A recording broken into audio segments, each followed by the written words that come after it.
Capitalism is good because capitalism is freedom. Socialism is bad because socialism is tyranny. Not as an aspect of tyranny, socialism itself is tyranny. So if you read Milton Friedman and other apostles of so-called libertarianism, they don't call for democracy. They call for what they call freedom, which is a very restrictive concept of freedom. It's not the freedom of a working person to control their work, their lives, and so on. It's their freedom to submit themselves to control by a higher authority. That's called freedom, but not democracy. They don't like democracy, and they're right. Capitalism and democracy really are inconsistent. They're in favor of private tyranny, the worst kind of tyranny. Tyranny by unaccountable private concentrations of wealth. The statement of socialism is that your labor is owed to the society.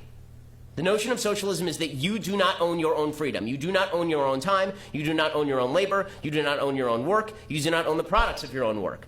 The basic notion of capitalism is you own all of those things, and now you have to engage in free exchange with someone else who does not owe you anything. The core notion of, at least traditional socialism, is that what you mentioned, that working people have to be in control of production, and communities have to be in control of their own lives, and so on. Those who work in the mills ought to own them. Wage labor, which was called wage slavery, was regarded by most Americans as not very different from slavery. Even the Republican Party regarded wage labor as just at best a preliminary to free labor, but intolerable, because it's a kind of servitude. A large part of the northern population fighting the Civil War was fighting under that banner. As long as we have what he called industrial feudalism, that is a tyrannical private power controlling production commerce, democracy will be very limited.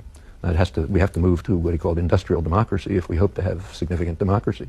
People should be in control of their own destinies and lives, including the institutions in which they work, the communities in which they live, and so on. Call it what name you want, but that's traditional socialism.